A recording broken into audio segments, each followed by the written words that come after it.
제 나이 63세 겪었던 2달간 짧은 재혼 생활 후 깨달은 교훈을 나누려 합니다.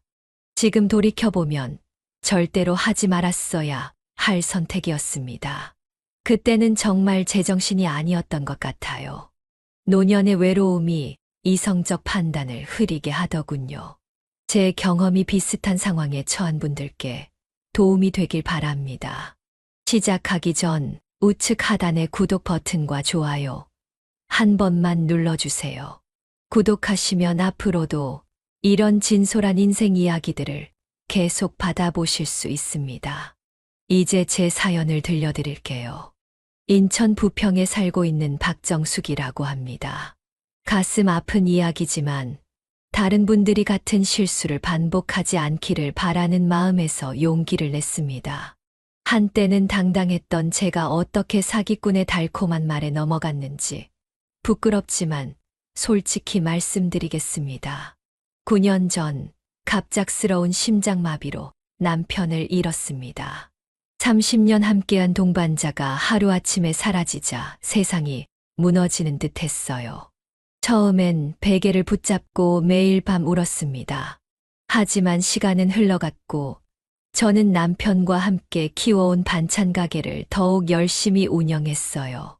발이 부르트도록 일하며 슬픔을 견뎠습니다. 그 덕분에 2딸 대학 교육도 마치고 결혼도 시키고 마침내 제 이름으로 된 건물도 한 채 마련했지요. 엄마, 이제 그만 일하셔도 돼요. 평생 고생하셨잖아요. 큰딸이 권했을 때는 처음엔 거절했어요. 일이 제 삶의 전부였으니까요. 하지만 문득 이제는 나를 위한 시간을 가져도 되지 않을까라는 생각이 들었습니다. 결국 작년 가을 20년 넘게 운영하던 가게의 문을 닫았어요. 이제 하고 싶은 거 다 하세요. 엄마 인생이잖아요. 가게를 정리하고 처음 며칠은 꿈 같았습니다. 아침마다 알람 소리에 놀라 일어날 필요도 없고 장 보러 갈 시간을 걱정할 필요도 없었으니까요. 평생 처음으로 여유를 만끽했어요. 동네 문화센터에 등록해 수채화를 배우기 시작했고 50대 때부터 늘 하고 싶었던 요가도 시작했습니다. 사진동호회에 가입해 주말마다 나들이도 다녔죠. 처음으로 나를 위한 삶을 살아보는 기분이었어요. 하지만 해가 지고 집에 돌아오면 그때부터가 문제였습니다. 누군가에게 오늘 있었던 일을 나누고 싶은데 들어줄 사람이 없었어요. 웃긴 TV 프로그램을 봐도 함께 웃을 사람이 없었습니다. 가끔은 습관처럼 여보, 이거 어디 뒀더라? 하고 물었다가 대답 없는 빈 공간에 덜컥 겁이 나기도 했어요. 2딸은 자신의 가정을 꾸리느라 바빴습니다. 큰딸은 육아와 직장을 병행하느라 주말에도 쉴 틈이 없었고 작은 딸은 외국계 회사에 다니며 출장이 잦았어요. 가끔 전화해도 지금 회의 중이에요. 아니면 아이가 아파서 병원에 왔어요. 라는 짧은 대답뿐이었죠. 밤이면 더 외로웠습니다. 큰 침대에 혼자 누워 천장을 바라보며 생각했어요. 이렇게 살다 죽는 건가? 갑자기 아프면 누가 알아줄까? 쓰러져도 며칠이 지나야 누군가 발견하겠지. 그런 두려움이 매일 밤 저를 찾아왔습니다. 그러던 어느 날 수채화 교실에서 알게 된 정미경 씨가 살짝 귓속말로 말했어요. 정숙 씨, 내가 괜찮은 분 한 분 소개시켜 드릴까요? 당신처럼 배우자를 일찍 여의고 혼자 계신 분인데 참 점잖고 교양 있는 신사분이세요. 처음엔 손사래를 쳤습니다. 이런 나이에 무슨 남자를 만나요? 그냥 혼자가 편해요. 하지만 정미경 씨는 쉽게 포기하지 않았어요. 일주일에 한 번씩 저에게 그분 얘기를 꺼내곤 했죠. 솔직히 말하면 저도 내심 궁금했습니다. 너무 외로웠으니까요. 11월의 어느 쌀쌀한 오후, 정미경 씨의 주선으로 카페에서 첫 만남을 갖게 되었습니다. 67살의 강진호 씨는 생각보다 단정했어요. 은퇴한 은행원이라고 했는데 머리는 희끗희끗했지만 깔끔한 정장 차림에 똑바른 자세가 신뢰감을 주었습니다. 무엇보다 나지막한 목소리로 이야기하는 모습이 온화하게 느껴졌어요. 박 여사님, 이런 자리가 어색할 텐데 나와주셔서 고맙습니다. 솔직히 말씀드리면 사진으로 뵀을 때부터 왠지 모르게 편안한 느낌이 들었습니다. 그의 첫마디에 왠지 가슴이 두근거렸습니다. 마치 20살 소녀처럼요. 스스로도 부끄러웠지만 30년 만에 처음 느껴보는 설렘이었습니다. 우리는 2시간 넘게 이야기를 나눴어요. 젊은 시절 추억, 좋아하는 음식, 읽는 책까지. 대화가 끊이질 않았습니다. 그 후로 강진호 씨는 주기적으로 연락을 해왔어요. 처음엔 일주일에 한 번, 그 다음엔 사흘에 한 번, 나중엔 매일 전화가 왔습니다. 아침에 눈을 뜨면 오늘 날씨가 좋으니 창문을 열어 환기하세요. 라는 문자가 와 있었고, 저녁이면 어김없이 오늘 하루 어떻게 지내셨어요? 라는 전화가 왔죠. 강진호 씨는 저를 데리고 인근 공원을 산책하기도 하고 음악회나 전시회에도 함께 가자고 했습니다. 그는 문화생활을 즐기는 지식인이었어요.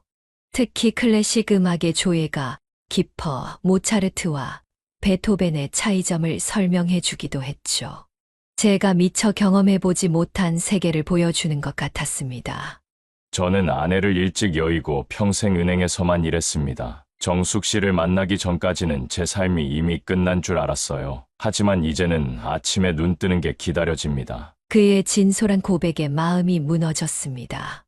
외로움에 침잠해 있던 제게 그의 따뜻한 말 한마디는 사막의 오아시스 같았어요. 함께 걷는 시간이 늘어날수록 그의 팔짱을 살짝 끼는 것도 자연스러워졌습니다. 하지만 행복도 잠시 큰딸 은주가 소식을 들었나 봅니다. 평소와 달리 갑자기 주말에 집에 찾아와 눈을 부라리더군요. 엄마! 도대체 누구를 만나신다는 거예요? 그 사람 뭐 하는 사람인지는 알아보셨어요? 은행원 출신이면 뭐예요? 요즘엔 사기꾼들도 넥타이 메고 다닌다고요? 딸의 갑작스러운 반대에 당황스러웠습니다. 그렇게 30년을 키웠는데 제 행복을 빼앗으려는 것 같아 서운했어요. 처음으로 딸과 언성을 높였습니다. 나도 이제 내 인생 살고 싶어. 너희들은 자기 삶이 있잖아. 엄마한테는 남은 생이 얼마 없어. 큰딸은 눈물을 글썽이며 팩스 용지 한 장을 내밀었습니다. 강진호 씨와 비슷하게 생긴 남자의 사진과 함께 노년층 상대 결혼 사기 주의보라는 제목의 기사였어요. 사진 속 인물이 강진호 씨는 아니었지만 유사한 수법으로 노년 여성들의 재산을 노리는 사기꾼들이 있다는 내용이었습니다. 엄마, 최소한 그 사람 신분증이라도 확인해보세요. 재산이 있는 여성들을 노리는 사람들이 많다고요. 딸의 말이 귀에 들어오지 않았습니다. 그렇게 따뜻하게 저를 대해준 강진호 씨가 사기꾼일 리가 없다고 생각했으니까요. 오히려 딸이 제 행복을 시기하는 것처럼 느껴졌습니다. 큰딸의 만류에도 불구하고 저는 계속 강진호 씨를 만났습니다. 은주의 의심이 과하다고 여겨졌거든요. 한편으로는 내 인생의 마지막으로 찾아온 봄바람이라는 생각도 들었습니다. 아무도 나를 여자로 대해주지 않던 시간이 너무 길었던 거죠. 며칠 후 작은 딸 은지도 전화로 우려를 표했습니다. 자매가 짜고 친 고스톱 같았어요. 은주가 은지에게 상황을 전달한 게 분명했죠. 평소 바빠서 연락도 잘 안 되던 작은 딸이 갑자기 관심을 보이니 더 서운했습니다. 엄마, 그 사람 집은 가보셨어요? 자녀분들은 만나보셨고요? 최소한 신분증이라도 확인해보세요. 딸들의 의심에 기분이 상했지만 한편으로는 그들의 걱정이 이해는 됐습니다. 강진호 씨에게 딸들의 의심을 털어놨더니 그는 놀랍게도 화를 내기는커녕 이해한다는 듯 고개를 끄덕였어요. 자식들이 엄마를 걱정하는 마음이니 당연하죠. 하지만 저희는 좀 특별한 인연이라고 생각합니다. 정숙 씨와 함께 있으면 20년은 젊어지는 기분이에요. 그 말에 가슴이 따뜻해졌습니다. 강진호 씨는 다음 주말에 제 딸들을 만나보자고 제안했어요. 아직 사위들과 손주들을 보기엔 이르다며 우선 딸들과 저녁 식사를 함께 하자고 했습니다. 정말 진지하게 저를 생각하는구나 싶었지요. 기다리던 주말이 되었습니다. 저는 아침부터 들떠서 집 청소도 하고 간만에 화장도 진하게 했어요. 그런데 약속 시간 1시간 전 강진호 씨에게서 전화가 왔습니다. 목소리가 평소와 달리 떨리고 있었어요. 정숙 씨, 정말 죄송합니다. 갑자기 동생이 교통사고가 났다는 연락을 받았어요. 지금 당장 대전으로 내려가야 할 것 같습니다. 오늘 약속은 다음으로 미뤄야 할 것 같아요. 너무 갑작스러웠지만 어쩔 수 없는 상황이라고 생각했습니다. 사고라니 당연히 가족이 우선이겠죠. 딸들에게 약속이 취소되었다고 연락했더니 은주는 입을 비쭉거렸어요. 엄마, 너무 의심스러운 상황 아니에요? 딱 우리 만날 날 갑자기 무슨 일이 생겼다니? 은주의 의심은 점점 깊어졌고 저와 강진호 씨의 관계에 더 큰 제동을 걸려 했습니다. 어느 날은 손주들까지 데리고 제 집에 찾아왔어요. 일부러 주말에 제가 강진호 씨를 만나지 못하게 하려는 의도가 보였습니다. 할머니, 이번 주말에는 우리랑 놀아요. 재미있는 보드게임도 가져왔어요. 손주들의 천진난만한 웃음에 화를 낼 수 없었지만 속으로는 은주가 미워졌습니다. 강진호 씨와의 만남을 방해하기 위해 아이들까지 이용하다니요. 그러던 어느 날 강진호 씨가 깜짝 제안을 했습니다. 조용히 둘이서 혼인신고를 하자는 거였어요. 딸들의 반대가 심하니 우선 법적으로 부부가 된 다음에 천천히 설득하자고 했습니다. 정숙 씨, 우리 나이에 뭐가 중요해요? 화려한 결혼식보다 마음이 중요하죠. 법적으로 부부가 되면 자식들도 어쩔 수 없이 받아들일 겁니다. 그의 제안에 잠시 망설였습니다. 결혼이란 큰 결정을 딸들과 상의 없이 한다는 게 찜찜했거든요. 하지만 한편으로는 내 인생 내가 결정해야지라는 생각도 들었어요. 결국 강진호 씨의 진심, 어린 눈빛에 마음이 녹아내렸습니다. 진호 씨, 정말 제가 행복할 수 있을까요? 결국 저는 진호 씨의 제안을 받아들였습니다. 12월의 어느 추운 날, 우리는 조용히 구청에 들러 혼인신고를 했습니다. 눈이 내리기 시작하는 거리를 걸으며 손을 맞잡았을 때, 제 가슴은 20대 소녀처럼 두근거렸어요. 딸들에게는 미안했지만, 이번만큼은 내 선택을 존중해줬으면 하는 바람이었습니다. 이제 우리는 법적으로 부부네요. 평생 당신을 행복하게 해드릴게요. 정숙 씨. 진호 씨는 간소한 점심 식사 자리에서 작은 반지를 건넸습니다. 값비싼 다이아몬드는 아니었지만 소박한 은반지에 담긴 정성이 오히려 더 마음에 들었어요. 그날 저녁 용기를 내어 딸들에게 전화로 혼인신고 사실을 알렸습니다. 뭐라고요? 엄마! 어떻게 우리한테 한마디 상의도 없이 그런 큰일을 결정할 수 있어요? 은주의 비명 같은 목소리에 귀가 아팠습니다. 작은 딸 은지는 한동안 전화를 받지 않다가 문자만 보냈어요. 엄마, 너무 실망스러워요. 우리를 전혀 생각하지 않으셨네요. 딸들의 반응이 예상보다 더 심각했습니다. 하지만 이미 돌이킬 수 없는 결정이었어요. 결혼 일주일 후 진호 씨는 함께 살 집을 마련했다며 저를 데리고 나갔습니다. 제 상상과는 달리 도시 외곽의 낡은 다세대 주택이었어요. 5층짜리 건물의 꼭대기층이라 엘리베이터도 없었습니다. 무릎이 좋지 않은 제게는 매일 계단을 오르내리기가 쉽지 않을 것 같았어요. 여기가 우리 새 보금자리예요. 임시로 있다가 봄에 더 좋은 집으로 옮길 거예요. 문을 열고 들어가자 좁고 어두운 공간이 눈에 들어왔습니다. 곰팡이 냄새가 코를 찌르고 벽지는 군데군데 벗겨져 있었어요. 제가 살던 깔끔한 아파트와는 천지 차이였죠. 당혹스러웠지만 새 출발을 위한 과정이라고 스스로를 위로했습니다. 강진호 씨, 집이 생각했던 것과는 좀 다른데요. 괜찮아요. 정숙 씨, 곧 적응하실 거예요. 사실 제가 예전에 주식 투자로 좀 손해를 봐서, 하지만 곧 회복될 거예요. 짐을 풀고 있는데 진호 씨가 갑자기 물었습니다. 반찬 가게를 얼마에 정리했냐고요. 별 생각 없이 4억 5천만 원 정도라고 말했더니 그의 눈빛이 순간 변했어요. 마치 뭔가 계산하는 듯한 차가운 눈빛이었습니다. 4억 5천이요. 그렇게 큰 돈을 어디에 보관하고 계세요? 요즘은 은행 금리가 너무 낮아서 다른 투자처를 알아보는 게 좋을 텐데.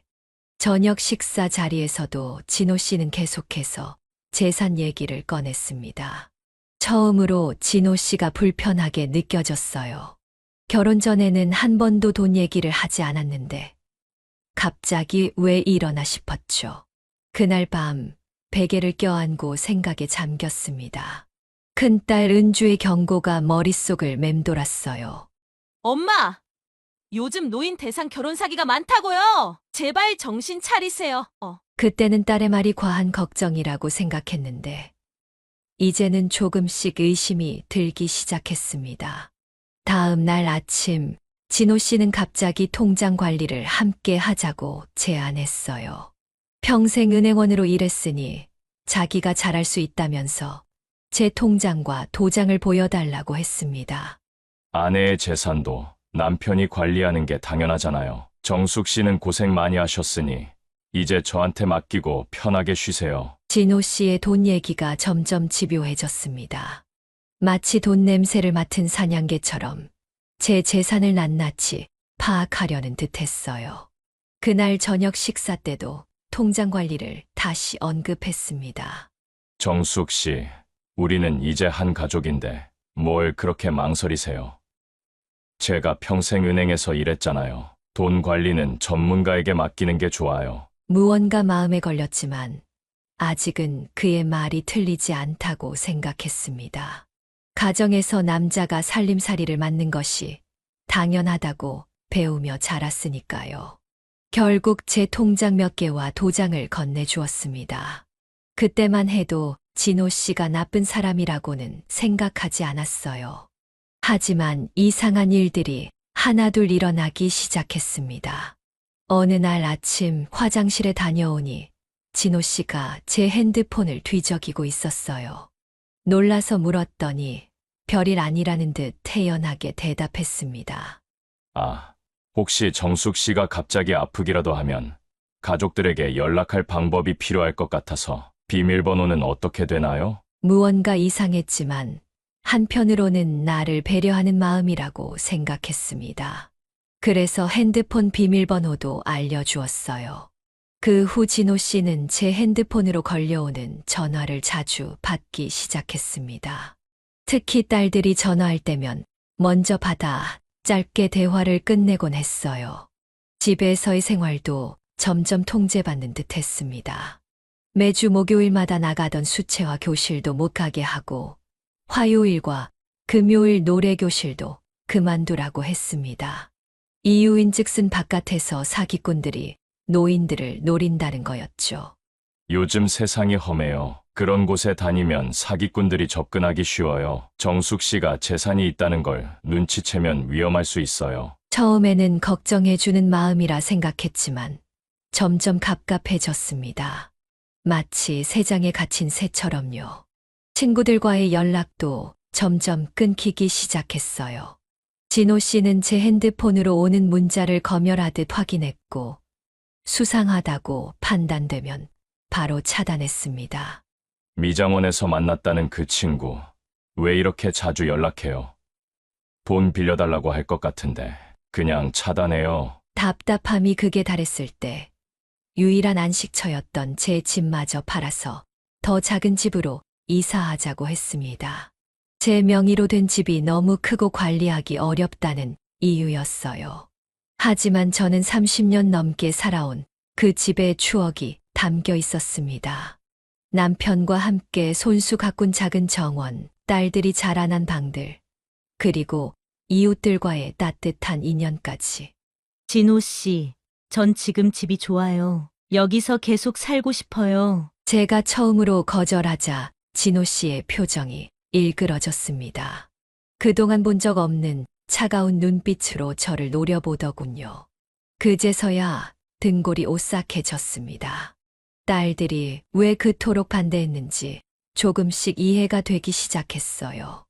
어느 날은 제 명의의 건물에서 월세를 받으러 가려고 하자 진호 씨가 막아섰습니다.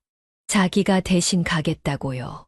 세입자들이 여자 집주인보다 남자 집주인을 더 무서워한다면서 월세를 더 잘 받아올 수 있다고 했습니다. 그날 밤 옆에서 코를 골며 자는 진호 씨를 바라보며 불안감이 밀려왔습니다. 내가 지금 누구와 살고 있는 거지? 마치 낯선 사람과 한 집에 있는 것 같았어요. 가족처럼 느껴지지 않았습니다. 마침내 충격적인 사실을 알게 된 건 결혼한 지 달쯤 되었을 때였습니다. 그날은 비가 내리던 수요일 오후, 평소 알고 지내던 1층 세입자 김 할머니가 불쑥 찾아오셨어요. 문을 열자마자 할머니는 당혹스러운 표정으로 저를 바라보셨습니다.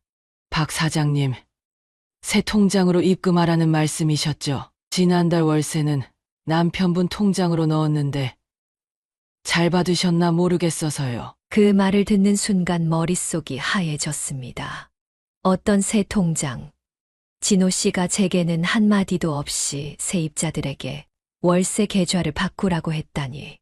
김 할머니가 떠난 후 다른 세입자들에게도 확인해 봤습니다. 놀랍게도 모두 같은 대답이었어요. 진호 씨가 일일이 찾아가 자신의 통장으로 입금하라고 했다는 것이었습니다. 손이 떨려 제 통장을 확인해 보니 2달치 월세 약 500만 원이 들어오지 않았습니다. 처음으로 속았다는 생각이 확실히 들었어요. 가슴이 철렁 내려앉는 느낌이었습니다. 그동안 진호 씨가 보여준 다정함, 배려심, 따뜻한 말들이 모두 연기였던 걸까요?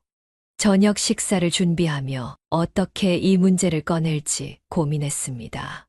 심장이 미친 듯이 뛰었어요. 진호 씨가 귀가하자 떨리는 목소리로 물었습니다. 진호 씨, 혹시 우리 건물 세입자들에게 월세 통장 바꾸라고 했나요? 예상과 달리 진호 씨는 전혀 당황하지 않았습니다. 오히려 당연하다는 듯 고개를 끄덕이며 차분하게 대답했어요. 여자 집주인은 세입자들이 만만하게 본다면서 자기가 관리하는 게 더 효율적이라고 했습니다. 마치 제 허락이 필요 없는 일인 것처럼요. 식사 중간에 갑자기 진호 씨가 자기 아들 이야기를 꺼냈습니다. 아들이 사업에 실패해서 빚이 많다며 당장 3천만 원이 필요하다고 했어요. 그 말을 듣자 모든 퍼즐이 맞춰지는 느낌이었습니다. 진호 씨의 진짜 목적이 보였어요. 제 재산을 노린 것이었습니다. 잠자리에 들기 전 진호 씨는 마치 아무 일도 없었다는 듯 TV를 보고 있었어요. 하지만 저는 잠을 이룰 수 없었습니다. 밤새 생각을 정리하며 어떻게 이 상황에서 빠져나갈지 고민했습니다. 새벽녘에야 결론을 내렸어요. 이대로는 안 돼. 빨리 여기서 나가야 해. 다음 날 아침, 진호 씨가 외출한 틈을 타 서둘러 은행으로 향했습니다. 지점장님을 꼭 만나야 했어요.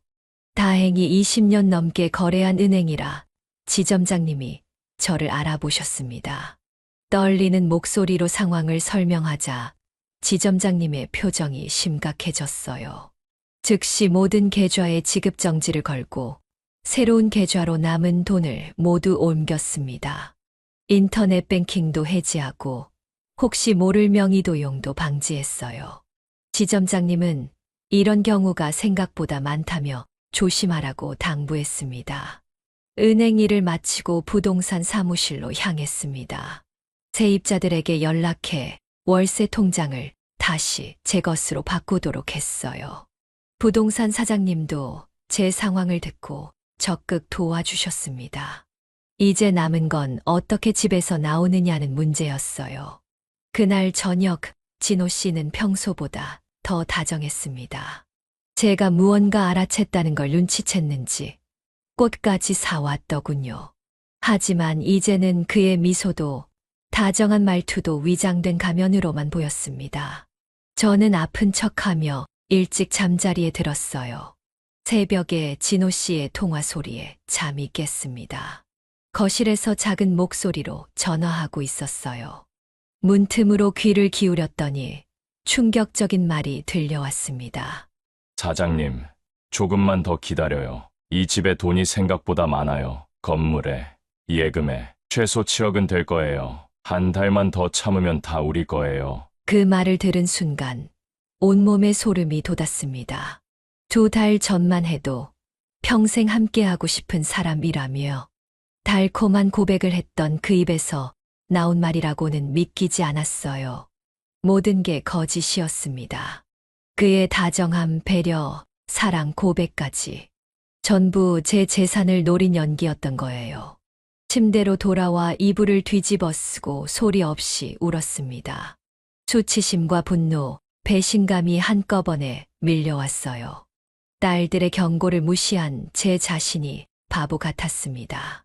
그들이 왜 그토록 반대했는지 이제야 뼈저리게 깨달았어요. 더는 지체할 시간이 없었습니다. 최대한 빨리 이 집을 나가야 했어요. 다음 날 아침 진호 씨는 친구를 만나러 간다며 일찍 집을 나섰습니다. 그가 현관문을 닫자마자 서둘러 짐을 싸기 시작했어요. 옷 몇 벌, 중요한 서류들, 남편과 찍은 사진, 그리고 소중한 기념품 몇 개. 30년 동안 모은 물건 중 꼭 필요한 것만 작은 가방에 담았습니다. 떠나기 전 마지막으로 집을 둘러보았어요. 단 2달 살았지만 이곳에서의 기억은 평생 지울 수 없는 상처로 남을 것 같았습니다. 가방을 들고 계단을 내려가는데 심장이 요동쳤어요. 마치 도둑처럼 빠져나가는 제 모습이 비참했지만 이것이 유일한 탈출구였습니다. 택시를 타고 큰딸 은주의 집으로 향했습니다. 차 안에서 진호 씨에게 간단한 문자를 보냈어요. 더는 함께 살 수 없다고, 변호사를 통해 이혼 절차를 밟겠다고, 그리고 세입자들에게도 단체 문자를 보냈습니다. 앞으로는 제가 직접 관리할 테니 다른 통장으로는 절대 입금하지 말라고요. 은주의 집 앞에 도착했을 때 딸이 이미 현관에서 기다리고 있었습니다. 제가 택시에서 내리자마자 달려와 꼭 안아주었어요. 그제서야 참았던 눈물이 터져 나왔습니다. 엄마, 정말 다행이에요. 얼마나 걱정했는지 몰라요. 은주의 품에 안겨 흐느끼는데 핸드폰이 쉴 새 없이 울렸습니다. 진호 씨였어요. 처음에는 사과하고 애원하는 문자를 보냈습니다. 하지만 제가 답장하지 않자 점점 메시지 톤이 달라졌어요. 결국에는 노골적인 협박으로 바뀌었습니다. 이대로 도망가면 당신도 결혼 사기로 고소당할 수 있어요. 내 통장으로 돈 빼돌린 증거 다 있으니까. 전화를 차단하고 작은 딸 은지에게도 연락했습니다. 은지는 다음 날 바로 비행기를 타고 왔어요.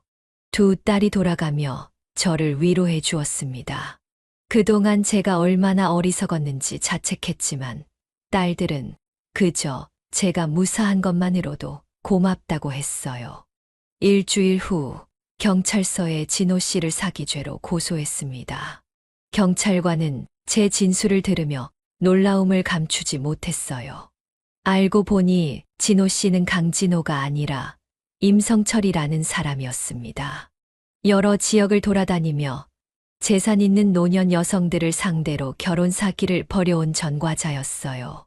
박 여사님, 정말 다행입니다. 이런 경우 보통은 재산을 다 날리고 나서야 신고하세요. 경찰의 말에 가슴이 덜컥 내려앉았습니다. 500만 원의 월세를 잃은 것만으로도 다행이라는 생각이 들었어요. 만약 딸들의 만류를 더 강하게 무시했다면 어쩌면 집까지 날릴 뻔했습니다. 한 달 후 진호, 아니 임성철은 인천의 한 모텔에서 체포되었습니다. 제 신고 덕분에 다른 피해자들도 구제받을 수 있었다고 경찰이 알려왔어요. 그가 체포될 당시 다른 여성의 통장과 인감, 그리고 위조된 신분증 여러 개를 갖고 있었다고 합니다. 재판 과정은 예상보다 빨리 진행되었습니다. 검찰이 임성철의 범행 이력을 확보했기 때문이었어요. 알고 보니 그는 7년간 전국을 돌아다니며 비슷한 수법으로 여러 여성들을 속여왔습니다. 대부분 피해자는 저처럼 경제력 있는 60대 이상의 여성들이었어요. 그 중에는 집 한 채를 통째로 날린 분도 계셨습니다. 재판장에는 저 말고도 4명의 피해자가 더 있었어요. 법정에서 그들과 처음 만났는데 서로의 얼굴을 보는 순간 말로 설명할 수 없는 연대감이 생겼습니다. 모두 비슷한 과정을 겪었더군요. 달콤한 말과 자상한 행동으로 마음을 사로잡고 결혼한 후에는 재산을 노리는 마치 미리 짜놓은 각본처럼 똑같았습니다. 저는 아파트 담보대출까지 끌었어 3억을 날렸어요. 자식들 얼굴도 못 보고 있습니다. 한 피해자의 말을 듣자 등골이 오싹했습니다. 제가 빨리 깨달은 것이 정말 다행이란 생각이 들었어요. 만약 몇 달만 더 지났다면 저도 비슷한 상황에 처했을지 모릅니다. 판사는 임성철에게 징역 8년을 선고했습니다. 피해 규모가 크고 반성의 기미가 없다는 이유였어요. 임성철은 끝까지 자신은 진심으로 사랑했다며 억울하다고 주장했습니다. 하지만 그의 말을 믿는 사람은 아무도 없었습니다. 저는 그분들에게 행복을 드렸습니다. 외로움을 달래드린 대가일 뿐입니다. 그 뻔뻔한 말에 법정은 차갑게 얼어붙었습니다. 판사는 단호하게 말했습니다. 사랑의 이름으로 행해진 범죄는 더 큰 죄책감을 느껴야 한다고요. 그 말에 피해자들은 모두 고개를 끄덕였습니다. 재판이 끝난 후 피해자들과 함께 식사를 했습니다. 처음에는 어색했지만 비슷한 상처를 가진 사람들이라 금세 마음을 열었어요. 각자의 슬픈 이야기를 나누며 위로받았습니다.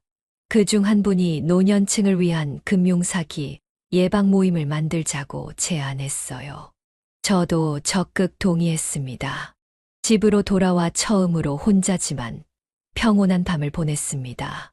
더 이상 임성철이 제 옆에서 코를 골며 자지 않는다는 사실이 오히려 편안했어요. 침대에 누워 천장을 바라보며 지난 몇 개월을 돌이켜봤습니다. 외로움 때문에 너무 서두른 선택이 얼마나 위험했는지 깨달았어요. 한 달 후, 저는 지역 노인복지관에서 노년기 금융사기 예방 강의를 시작했습니다. 제 경험담을 솔직하게 나누었어요. 처음에는 창피했지만 많은 분들이 공감하고 감사하다는 말씀을 해주셨습니다. 특히 저처럼 혼자 사는 여성분들이 큰 도움이 되었다고 했어요. 여러분, 외로움에 서두르지 마세요. 재혼은 최소한 3년은 지켜보시고 혼인신고 전에 꼭 가족들과 상의하세요. 저의 강의를 들은 한 할머니는 눈물을 흘리며 다가왔습니다. 얼마 전 비슷한 상황에 처했는데 제 이야기를 듣고 의심스러운 남자와의 만남을 중단했다고 했어요. 그 말을 들으니 제 아픈 경험이 헛되지 않았다는 생각이 들었습니다. 이제는 딸들과 더 자주 만나고 있습니다. 주말마다 손주들과 시간을 보내고 한 달에 한 번은 가족 여행을 떠나요. 혼자 있는 시간도 더 이상 두렵지 않습니다. 오히려 책도 읽고 그림도 그리며 여유를 즐기고 있어요. 수채화 교실에서 만난 친구들과도 다시 연락하고 있습니다. 가끔 누군가 소개팅 이야기를 꺼내도 이제는 웃으며 넘깁니다. 외로움보다 더 무서운 건 잘못된 선택의 결과라는 걸 배웠으니까요. 2년이 지난 지금 그 끔찍했던 2달의 결혼 생활은 마치 다른 사람의 이야기처럼 느껴집니다. 임성철은 여전히 교도소에서 복역 중이고 저는 새로운 삶을 살고 있어요. 가끔 악몽을 꾸기도 하지만 그때마다 깨어나면 제 집, 제 침대에서 안전하게 잠들어 있다는 사실에 안도합니다. 작년에는 드디어 그동안 미뤄왔던 제주도 여행을 다녀왔습니다. 딸들과 손주들, 그리고 사위들까지 온 가족이 함께였어요. 오랜만에 느끼는 가족의 소중함에 마음이 따뜻해졌습니다. 바닷가를 걸으며 문득 생각했어요. 행복은 멀리 있는 게 아니라 이미 내 곁에 있었구나. 이제는 일주일에 3번 여러 노인복지관을 돌아다니며 제 경험담을 나눕니다. 노년기 사기 예방 교육이라는 프로그램을 만들어 진행하고 있어요. 처음에는 부끄러웠지만 제 이야기가 다른 분들에게 도움이 된다고 생각하니 자신감이 생겼습니다. 결혼은 사랑만으로 결정할 게 아닙니다. 특히 우리 나이에는 재산 관리, 자녀들과의 관계, 건강 문제 등 더 많은 것을 고려해야 해요. 강의를 들은 많은 분들이 비슷한 경험을 했거나 주변에서 그런 사례를 본 적이 있다고 말씀하십니다. 노년의 외로움을 악용하는 사기꾼들이 생각보다 많더군요. 제 이야기를 통해 한 분이라도 더 피해를 예방할 수 있다면 제 수치스러운 경험도 의미가 있다고 생각합니다. 얼마 전에는 지역신문과 인터뷰도 했습니다. 기자는 제 사연이 많은 노년층에게 경각심을 줄 수 있을 거라고 했어요. 인터뷰 사진을 찍을 때는 조금 망설였지만 얼굴을 공개함으로써 더 진정성 있게 다가갈 수 있다고 생각했습니다. 박정숙 씨의 용기 있는 고백이 많은 분들에게 도움이 될 겁니다. 특히 재혼을 고민하는 노년층에게 중요한 메시지가 될 것 같아요. 인터뷰가 나간 후 정말 많은 분들이 연락해 오셨습니다. 주로 비슷한 상황에 처한 분들이었어요. 저는 그분들에게 무조건 재혼을 말리는 게 아니라 신중하게 결정하라고 조언했습니다. 재혼은 최소 3년은 교제한 후 가족들과 상의하고 법적인 부분도 미리 챙겨두라고요. 반찬 가게를 했던 옛 단골들이 모여 만든 동호회에도 가입했습니다. 한 달에 2번 함께 산책도 하고 영화도 보며 즐거운 시간을 보내고 있어요. 그들 중에는 저처럼 혼자 사는 분들이 많아 서로 의지가 됩니다. 외로움을 달래기 위해 무리한 선택을 하는 것보다 비슷한 상황의 친구들과 소통하는 게 훨씬 건강한 방법이라는 걸 깨달았습니다. 65번째 생일에는 스스로에게 선물을 했습니다. 평생 써오던 구식 핸드폰을 스마트폰으로 바꾸고 새로운 기술을 배우기 시작했어요. 처음에는 어려웠지만 복지관에서 하는 스마트폰 교실을 다니며 차근차근 익혔습니다. 이제는 카카오톡으로 손주들과 대화하고 유튜브로 좋아하는 음악도 듣습니다. 어머니, 요즘 정말 달라지셨어요. 전보다 훨씬 활기차 보이세요. 딸의 말처럼 저는 그 어느 때보다 활기찬 삶을 살고 있습니다. 가끔 밤에 혼자 있으면 여전히 외로움이 찾아오기도 합니다. 하지만 이제는 그 감정을 인정하고 받아들이는 법을 배웠어요. 무작정 피하려 하거나 누군가로 채우려 하지 않습니다. 재혼은 더 이상 생각하지 않습니다.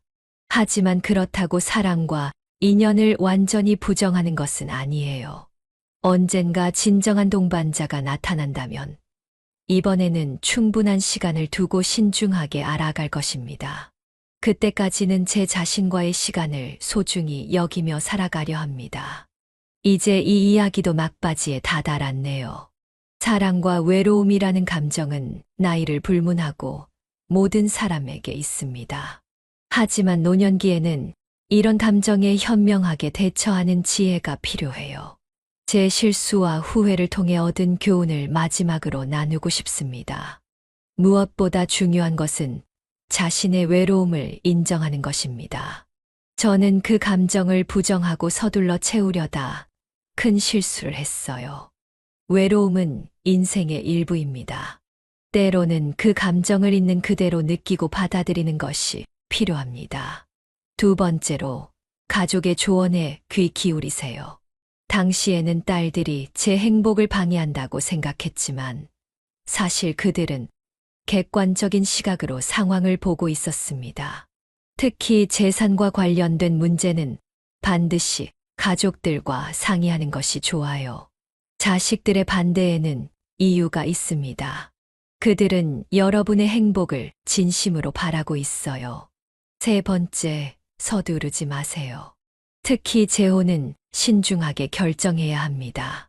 최소 23년 정도 충분히 교제한 후에 결정하세요. 그 사람의 가족, 친구, 재정 상태, 건강 상태 등을 두루 살펴보는 것이 중요합니다. 마지막으로 자신을 사랑하고 존중하세요. 제가 깨달은 가장 큰 교훈입니다. 누군가와 함께하기 전에 먼저 자신과의 시간을 소중히 여기는 법을 배워야 해요. 혼자 있는 시간도 충분히 의미 있고 행복할 수 있습니다. 지금 제 나이 65세, 어쩌면 남은 인생이 길지 않을 수도 있습니다. 하지만 그 시간을 어떻게 보내느냐가 중요하다고 생각해요. 혼자라도 당당하게 주체적으로 살아가는 것이 진정한 행복이 아닐까요? 아직도 가끔 진호 씨, 아니, 임성철의 얼굴이 꿈에 나타날 때가 있습니다. 그때마다 잠에서 깨면 식은땀이 흐르곤 해요. 하지만 그것도 제 인생의 한 부분이라고 생각합니다. 그 실수가 있었기에 지금의 제가 더 강해질 수 있었으니까요. 인생에서 실패는 끝이 아니라 새로운 시작입니다. 넘어져도 다시 일어나는 용기가 중요해요. 제 이야기가 비슷한 상황에 처한 분들께 조금이나마 도움이 되었으면 합니다. 특히 노년의 외로움 속에서 서두른 결정을 하려는 분들께 경각심을 주고 싶었어요. 여러분의 행복은 타인에게 의존하는 것이 아니라 스스로 만들어가는 것임을 기억하세요. 이렇게 저희 진솔한 이야기를 끝까지 들어주셔서 감사합니다. 여러분의 응원과 공감 덕분에 저도 더 큰 용기를 낼 수 있었습니다. 혹시 주변에 비슷한 상황에 처한 분이 계시다면 이 영상을 공유해 주세요. 한 사람의 경각심이 또 다른 피해를 막을 수 있을 테니까요. 여러분의 구독과 좋아요는 더 많은 분들에게 이런 값진 교훈을 전하는 힘이 됩니다. 알림 설정도 해두시면 매주 올라오는 새로운 사연을 가장 먼저 만나보실 수 있어요. 오늘 이야기를 듣고 느낀 점이나 여러분의 경험도 댓글로 나눠주시면 좋겠습니다. 서로의 이야기를 통해 더 많은 지혜를 얻을 수 있을 테니까요. 끝까지 들어주셔서 진심으로 감사합니다. 다음 이야기에서 또 뵙겠습니다.